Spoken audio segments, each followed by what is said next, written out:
요한복음 17장은 예수님께서 기도하시는 내용이에요. 잡히시기 전 바로 직전에 하나님께 그리고 제자들을 위해서 기도하시는 내용입니다. 마태복음 26장에 보시면 그 겟세마네라고 하는 곳에서 예수님이 하나님께 기도하신 그 장면이 있어요. 26장 39절에 보시면 만일 할만하시거든 이 잔을 내게서 지나가게 하옵소서. 그러나 나의 원대로 마시옵고 아버지의 원대로 하옵소서. 이 기도를 드리신 부분이 마태복음 26장에 이렇게 짧게 기록되어 있고, 이 부분을 제외하면 성경에 기록된 유일한 예수님의 기도가 요한복음 17장입니다. 그리고 다행히 꽤 길어요. 이 본문을 우리가 더 많이 묵상하면 좋겠지만 제가 설교에서 나눌 수 있는 것은 이제 어느 정도 제한되어 있는 것 같고, 여러분들이 이 요한복음 17장을 기억하시면 좋겠어요. 예수님은 어떤 기도를 하셨나? 사실 우리가 주기도문이라고 부르는 그 기도는 Lord's Prayer는 원래는 주님이 하신 기도는 아니죠. 그것은 주님의 기도가 아니고 주님께서 우리들에게, 제자들에게 너희는 이렇게 기도해라 라고 가르쳐 주신 기도이기 때문에 엄밀히 따지면 제자 기도문이라고 하는 게 맞습니다. 근데 그냥 주기도문이라고 부르는 거죠. 주님이 가르쳐 주신 기도니까. 근데 오늘 이 본문이 진짜 주님의 기도인 거죠. 주님은 어떤 기도를 하셨을까? 꼭 이렇게 설교로만 이렇게 다 이렇게 배웠다가 아니라 집에 가서 꼭 한번 읽어보시면 좋을 것 같아요. 예수님의 기도는 이렇게 시작합니다. 1절 말씀 보시면 예수께서 이 말씀을 하시고 눈을 들어 하늘을 우러러 이르시되 아버지여 때가 이르렀사오니 아들을 영화롭게 하사 아들로 아버지를 영화롭게 하게 하옵소서. Father, the time has come. Glorify your Son, that your Son may glorify you. 근데 여기서 the time하고 glory라는 단어가 나와요. 때와 영광. 먼저 여기서 말하는 때와 영광이 어떤 의미인지 한번 주목해 보려고 합니다. 예수님께서 말씀하시는 이 때에 when the hour comes 예수님이 영화롭게 되신다라고 했어요. 그리고 예수님께서 그때에 하나님을 영화롭게 하실 것이다 라고 합니다.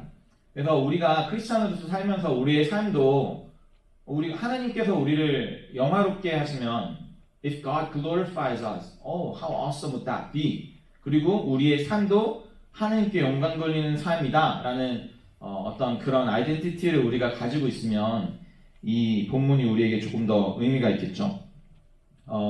물론 이때는 예수님께서 십자가에 달려서 돌아가시는 그 때를 의미합니다.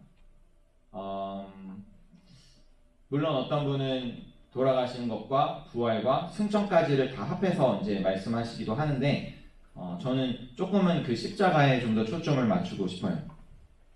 어떻게 해서 예수님의 십자가가 하나님께 영광이 되었을까? 그리고 예수님은 십자가에 달려 돌아가심으로써 영광 받으시게 되었을까? 뒤에서 잠깐 생각했는데 이 십자가라는 것이 뭔가 우리가 다 이렇게 망할 존재들인데 누군가 한 사람이 대신해서 이제 그럼 그거 내가 다 하겠다. 내가 나쁜 거 다 할 테니까 저 사람들한테는 좋은 것만 주자라고 해서 예수님이 모든 사람을 대신해서 그냥 이렇게 매를 맞으신 건가? 그러면은 그거는 영광이라고 할 수 없죠. 그런데 성경에서 이야기하는 것은 예수님이 십자가 지시는 그것이 영광스러운 일이었고 우리도 예수님과 같이 십자가를 지는 사람이 돼야 된다라고 이야기를 합니다. 그러니까 예수님이 십자가 지셨으니까 우리는 안 지어도 돼가 아니라 예수님이 십자가를 지신 것이 영광스러운 일이었기 때문에 우리도 십자가를 져야 한다라는 말이죠. 2절에 보시면 이렇게 되어 있습니다. 아버지께서 아들에게 주신 모든 사람에게 영생을 주게 하시려고 만민을 다스리는 권세를 아들에게 주셨음이로다. 이 십자가가 하나님께 영광, 예수님께 영광이 되었었던 이유는 십자가를 통해서 모든 사람들이 모든 사람이 아니고 아버지께서 아들에게 주신 모든 사람들이 영생을 얻었기 때문입니다. 여기 보시면 모든 사람이 영생을 얻는 건 아닌 거예요. 하나님께서 원하시는 사람들이 영생을 얻게 되는데 십자가를 통해서 그 일이 이루어졌습니다.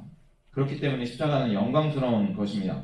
4절에 보시면 아버지께서 내게 하라고 주신 일을 내가 이루어 아버지를 이 세상에서 영화롭게 하였사오니 그리고 그 일은 하나님께서 원하시는 일이었습니다. 영광이라는 것에 대해서 생각할 때 이 두 가지가 굉장히 중요한데 두 번째가 더 중요한 것 같아요.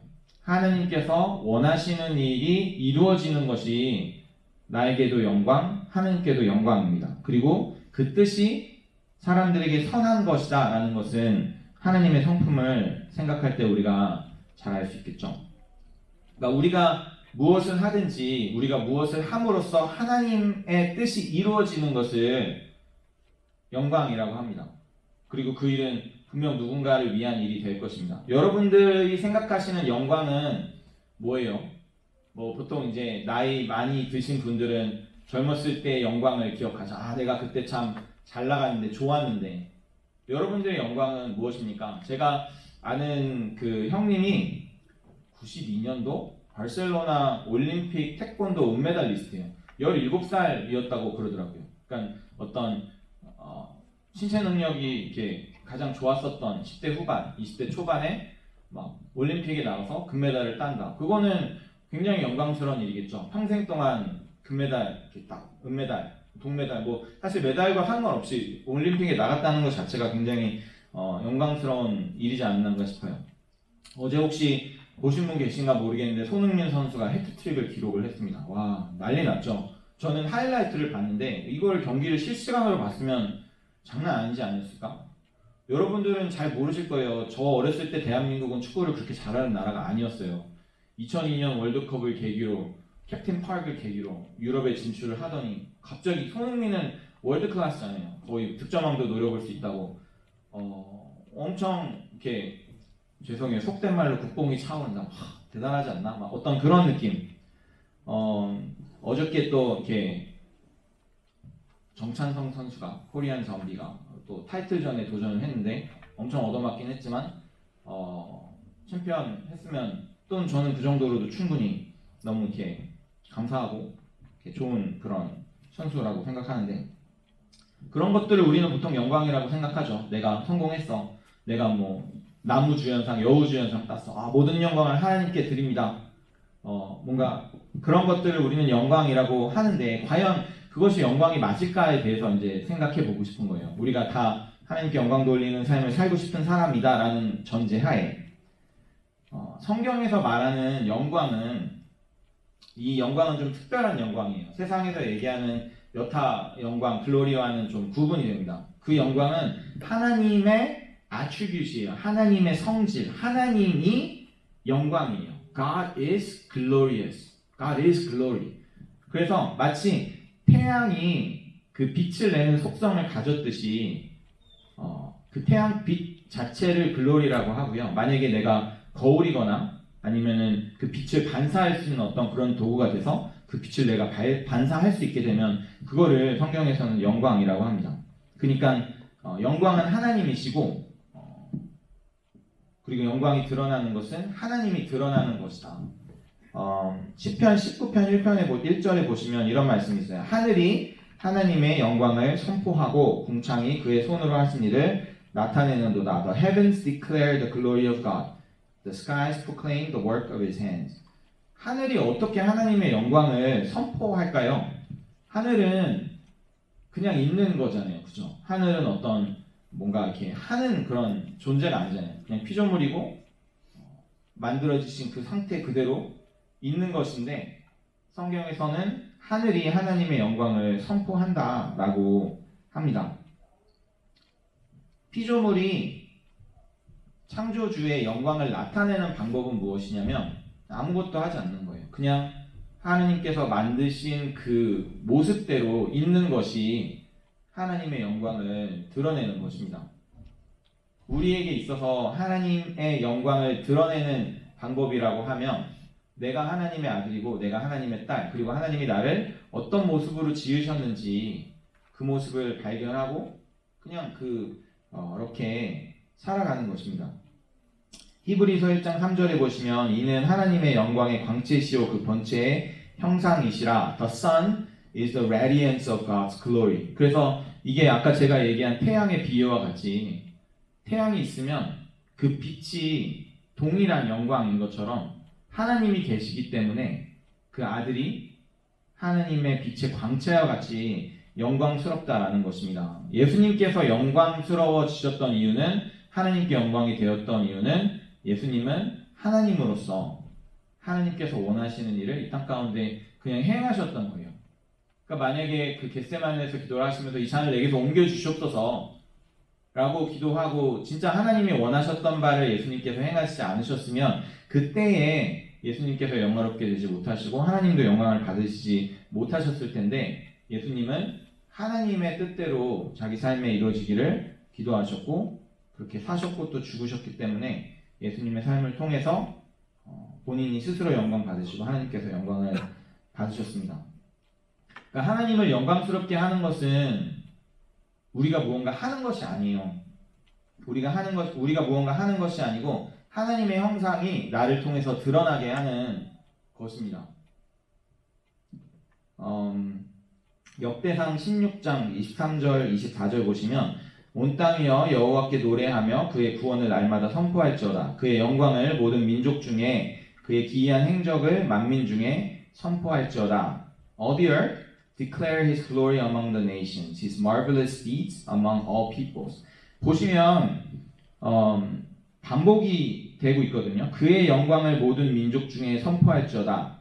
그의 영광을 모든 민족 중에 선포할지어다. 그리고 그의 기이한 행적을 만민 중에 선포할지어다. 이게 반복이 되고 있고 같은 의미예요. 반복하면서 강조하고 있는 것인데, 그게 무슨 말이냐면 영광을 모든 민족 중에 선포하는 것을 하나님의 marvelous deeds가 사람들에게 나타나는 것과 같이 보는 것이죠.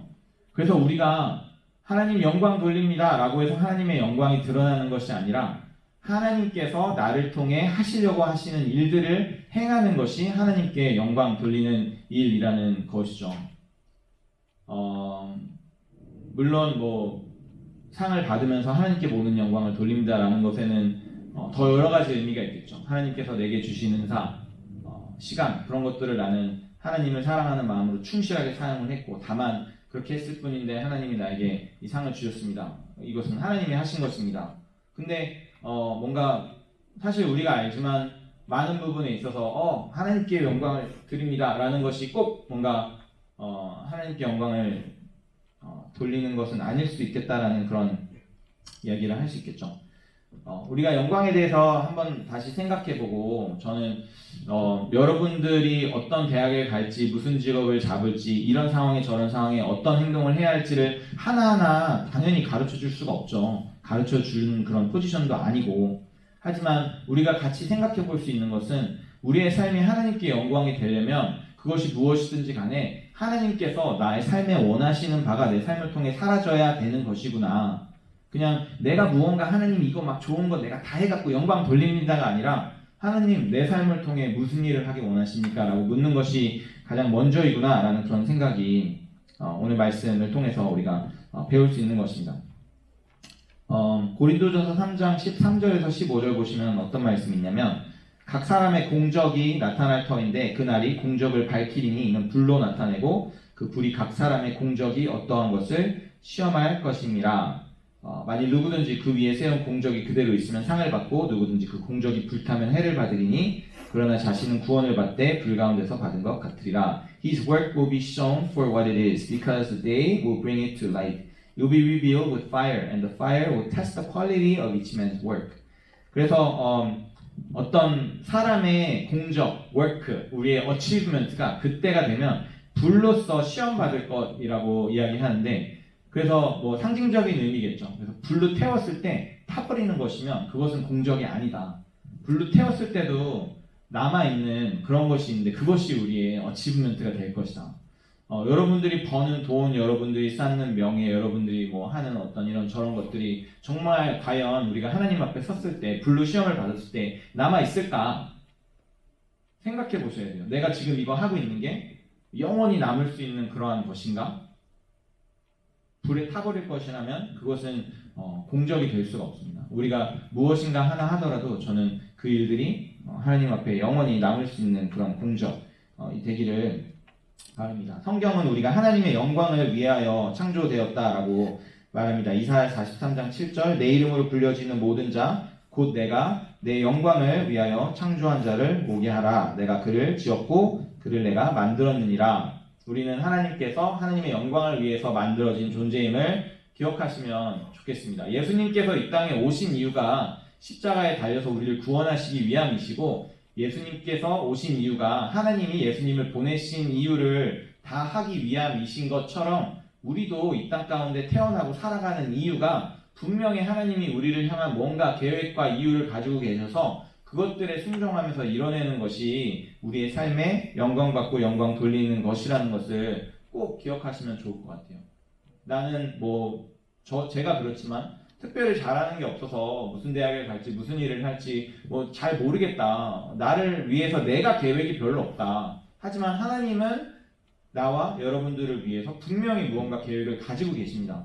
그것이 우리 세상 기준으로 더 좋고 더 안 좋고 이런 것이 없고 하나님은 그저 하나님의 창조하신 그 방법대로 우리가 살아가기를 원하세요. 제가 좀 지금 드는 생각이지만 제가 이렇게 섬기고 있는 어떤 장애를 가지고 있는 친구들을 보면 저 친구들은 무엇으로 하나님께 영광을 돌릴 수 있을까 생각을 많이 하는데 제가 오랜 동안 이 친구들이랑 같이 있으면서 배우는 것은 무엇이냐면 이 친구들은 사실은 아무것도 하지 않음으로써 하나님께 영광 돌리고 있구나. 나는 무언가 내 노력으로 하려고 하면서 오히려 하나님의 영광을 가리는 부분이 많구나 라는 그런 생각을 하게 되는 것 같습니다. 고린도전서 16장 19절 20절 20절 보시면 값으로 산 것이 되었으니 그런즉 몸으로 하나님께 영광을 돌리라. You are bought at a price. Therefore honor God with your body. 고린도전서 10장 31절 그런즉 너희가 먹든지 마시든지 무엇을 하든지 다 하나님의 영광을 위하여 하라. So whether you eat or drink or whatever you do, do it all for the glory of God. 제가 좀 뒤에서 생각했어요. 오늘 설교 때 준비한 내용은 아닌데 지난번에 세례입교 교육하면서 생각난 그 스토리가 있어서 제가 좀 이렇게 설교하면서 스토리텔링 하는 거에 크게 자신은 없는데 그냥 좀 내용이 맞는 것 같아서 제가 그 얘기를 한번 드려볼게요. 중국에서 일어난 실화라고 하는데 어떤 형제의 이야기입니다. 형제가 살았는데 부모님이 좀 일찍 돌아가셨어요. 그래서 이제 형이 부모를 대신해서 가정을 이루고 그 동생을 잘 챙기고 있었어요. 그런데 동생은 좀 부모님도 일찍 돌아가시고 가정도 어렵고 그러니까 좀 이제 엇나간 거예요. 그래갖고 안 좋은 친구들이랑 어울리면서 나쁜 일들을 하게 됐습니다. 그래서 형제가 이제 한 마을에 살면서도 형은 착하다. 동생은 이렇게 갸우뚱갸우뚱 하게 하는. 근데 이제 뭔가 다른 일들이 있었겠지만 결국에는 이 동생이 사고를 치고 말았어요. 나쁜 친구들과 어울리다가 어떤 사람을 죽이게 됐어요. 본인이 원해서 죽인 것은 아니지만 어쨌건 죽이게 됐습니다. 그리고 이제 형이 집에 있는데 동생이 겁에 질린 모습으로 이제 집에 들어왔어요. 그러면서 형, 막 옷은 이렇게 피가 막 묻어 있고 내가 지금 사람을 죽인 것 같아, 죽은 것 같아. 그런데 이제 막 덜덜덜덜 떨면서 분명히 누가 날 잡으러 오고 나 본 사람이 있다. 막 그러고 있는데 형이 이제 좀 잠깐 생각을 하더니 일단 옷을 벗기고 씻기로 들여보낸 다음에 자기가 그 동생의 옷을 입었어요. 그러고 나서 얼마 있다가 이제 경찰이 들이닥쳐서 형이 입은 옷을 보고 형을 이제 용의자로 체포해 갑니다. 동생은 이제 집에서 막 언제 경찰이 잡으러 오니 형은 어디로 갔나 이러면서 벌벌 떨면서 숨어 있는데 그 상황 중에 형은 이제 모든 그 범행을 자기가 다 시인하고 제가 그랬습니다 하고 사형 선고를 받고 이제 죽게 됩니다. 그동안에 이제 동생은 아직도 자기가 지은 죄가 있기 때문에 집 밖을 나오지 못하고 숨어 있는데 어느 날 이제 문을 두드리는 소리가 난 거예요. 그래서 누구지? 그러면서 이제 숨어 있다가 알고 봤더니 그 감옥에서 일을 하는 어떤 간수 중에 한 명이 형의 편지를 가지고 왔어요. 문 밑으로 이렇게 돌아가고 편지를 이렇게 딱 읽어보니까 형이 이야기하기를 동생아 내가 너를 이렇게 잘 챙겨주지 못해서 미안하고 그러면서 이렇게 저렇게 하다가 이런 얘기를 하는 거예요. 너가 지은 죄 내가 가지고 갈게. 내가 널 대신해서 그 죄값도 치르고 죽을 생각이야. 그러니까 너는 이제는 그렇게 살지 말고 이제 깨끗하게 살아. 새로운 삶을 살기를 원해. 이제 이렇게 이야기를 했더니 이제 이 동생이 막 이렇게 마음에 뉘우침이 있었던 거예요. 그래갖고 막 울면서 감옥에 갔고 형 이러면서 형을 막 찾았어요. 막 형 어디 있어? 근데 이미 형은 죽었죠. 근데 이 사람이 와갖고 형을 찾는 소리를 듣고는 그 감옥에 있는 그 교도관이 이 사람을 불렀어요. 무슨 일이냐 그랬더니 내가 형이 있는데 사람은 내가 죽었는데 형이 이렇게 해갖고 죽었다. 그거 안 된다. 우리 형 살려내라. 이러는데 이제 교도관이 얘기를 듣더니 내가 안 그래도 그 형을 봤는데 사람을 죽일 사람이 아니고 뭔가 근데 본인이 다 그냥 예스하고 그러니까 우리는 사형을 선고하고 죽일 수밖에 없었는데 널 보니까 내가 그 의문이 풀리는구나. 형이 널 대신해서 죽었구나. 그러면서 이 사람한테 그런 얘기를 합니다. 너가 지금 여기서 더 이러면 쓸데없는 일이 된다. 형이 이미 널 위해서 죽었기 때문에 너는 집에 가라. 더 이상 너의 죄를 찾을 사람이 없다. 가서 형이 얘기한 것처럼 너는 새로운 삶을 살아가면 되는 거야. 라고 이제 이야기를 하고 동생이 집에 돌아오게 됩니다. 근데 이제 동생 친구들이 그 얘기를 들었겠죠. 사람을 죽인 이 동생이 아무 처벌도 안 받고 무사히 있다라는 걸 듣고 동생 친구들이 동생한테 와서 이 운 좋은 놈 장난 아니네. 너 사람 죽이고도 이렇게 멀쩡하게 나도 형 있었으면 좋겠다 이러면서 나가자. 셀러브레이트 하자. 우리 놀자. 그러면서 이제 옛날 삶으로 이 사람을 초대할 때 이 사람이 이야기하기를 당신들이 알고 있는 그 사람은 이미 죽었습니다. 여러분이 보시는 이 사람은 그 사람이 아니고 이 옷, 형의 옷을 입고 있었던 다른 사람입니다. 나는 그래서 이제는 그 옷을 입고 그 사람으로서 살아가는 것이 아니라 이 옷을 입고 이 사람으로서 형이 못 사는 삶을 나는 살아갈 것입니다. 라는 그런 이야기를 했대요. 그게 중국의 시라고 뭔가 연극 이런 걸로도 만들어졌다고 제가 이제 들었어요. 그 제목이 의, 옷이라는 이름의 그런 연극이었는데 만약에 이 동생이 그 친구들 이야기를 듣고 나 운 좋지. 형 한 명 더 없으니까 조심해야 돼. 대신에 조심해서 놀자. 이러면서 살았다라고 하면 그거는 잘못된 거겠죠. 그리고 저는 이 이야기에서 두 가지 영광을 발견을 하는데 어렸을 때 돌아가신 부모님의 마음으로 동생을 케어하는 형. 그게 부모 입장에서 보기에는 가장 영광스러운 것이죠. 부모가 가장 원했던 일. 부모가 아들 둘을 어린 나이에 놓고 가면서 얼마나 마음이 아팠을까. 형이 동생을 좀 챙겨줬으면 좋겠다 라고 했을 때 형이 그렇게 한 거죠.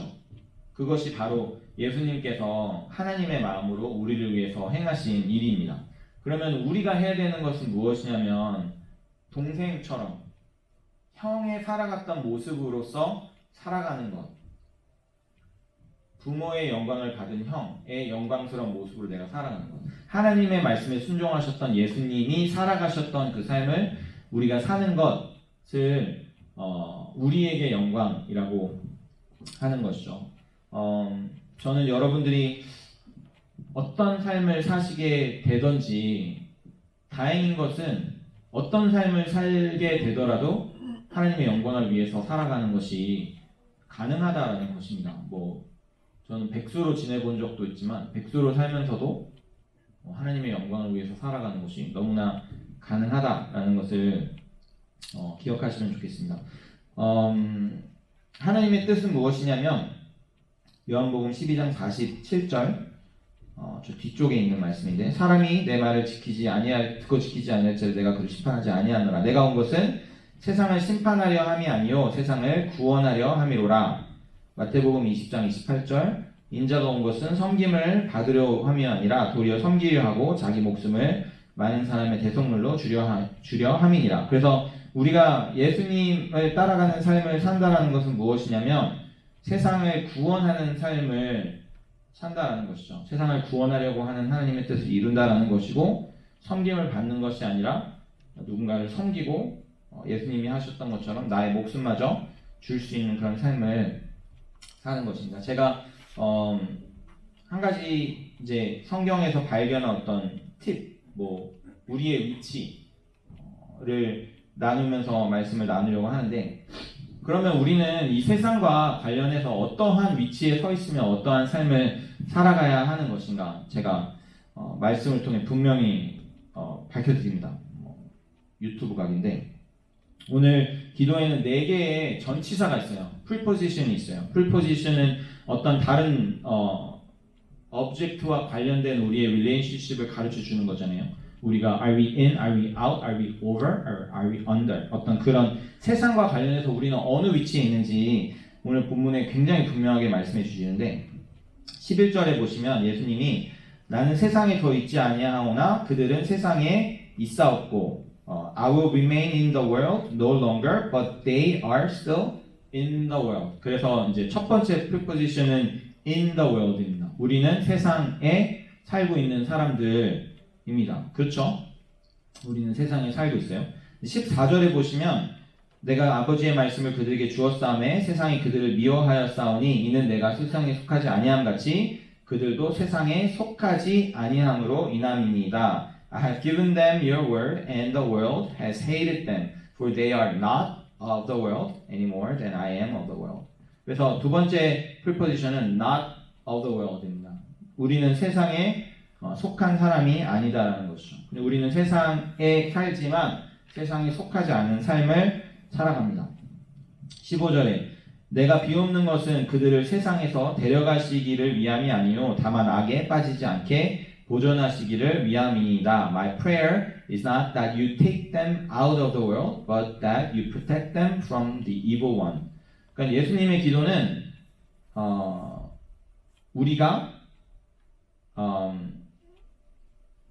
not out of the world, 우리를 세상에서 끄집어내기를 위한 기도가 아니고 예수님은 우리가 세상에 그저 있기를 바라셨어요. So he prayed for us, not out of the world, but still in the world. 그래서 예수님의 뜻이 그것이죠. 우리는 세상에 살면서 세상에 속하지 않은 사람으로서 살아가지만 지금 예수님께서 우리를 세상 밖으로 구별해 내시려는 것은 아니다. 18절 아버지께서 나를 세상에 보내신 것 같이 나도 그들을 세상에 보내었고 As you sent me into the world, I have sent them into the world. 그래서 우리는 네 번째 preposition은 into the world입니다. 우리를 세상에 보내시는 하나님의 마음. 그래서 in the world, but we're not of the world. We're not to be out of the world, but we are to go into the world. 그래서 오늘 설교 제목을 제가 영화롭게 세상에라고 정했어요.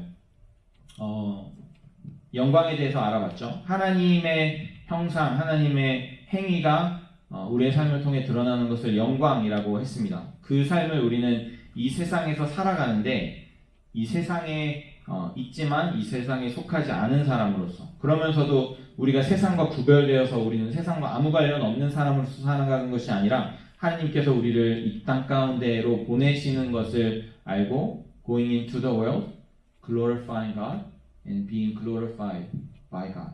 그 삶을 우리가 살 수 있어야 할 것을 믿습니다. 그래서 내일부터 이제 고난주간이 시작되죠. 한 주간 교회 전통에 따라서 저희가 좀 경건한 그런 삶을 살았으면 좋겠습니다. 보통 우리가 패스팅 많이 하죠. 뭐 음식 패스팅 하면서 기도도 하고 뭐 미디어 패스팅이나 뭐 여러 가지 게임 패스팅이나 그런 것들을 하기는 하는데 저는 뭐 여러분들이 그런 거 하시는 거 인크레이지 하고 싶어요. 우리가 그런 것에 쏟는 시간을 우리가 쏟지 않는 만큼 하나님을 생각하고 하나님 앞에 설 수 있다면 우리에게는 굉장히 유익한 시간이 될 것입니다. 근데 그것과 마찬가지로 저는 패스팅이라는 것은 무언가 있는 것을 이렇게 제하는 것이잖아요. 근데 우리의 삶을 생각했을 때 그냥 있는 것을 제하는 것만으로 끝나는 것이 아니라 없는 것을 더 해야 될 필요가 있다라고 생각을 하거든요. 그래서 물론 무언가 없는 것을 더하기 위해서 있는 것을 빼야 되는 경우가 많겠지만 우리 삶 가운데 우리에게 있어서 사랑이 부족하다면, 섬김이 부족하다면, 예배가 부족하다면, 말씀이나 기도가 부족하다면 저는 그것들을 더하는 고난 주간이 되어도 좋겠다라는 생각이 들었습니다. 두 가지 다 해야죠. 우리가 오늘 마무리하면서 우리를 이 세상 가운데 보내신 하나님의 뜻을 이루며 우리가 하나님의 영광에 참여하고 하나님께 영광 돌리는 삶을 살기 위해서 세상 가운데 속해 있지만 세상에 있지만 세상에 속하지 않은 사람으로서 세상을 향해 나아가는 우리의 삶이 어떤 것인지 우리가 분별하기 위해서 우리의 삶에 세상적인 것들을 좀 내려놓고 하나님의 것으로 좀 채우는 그런 한 주간이 되시면 좋겠습니다. 우리 이 시간 함께 좀 기도하는 시간 가질까요?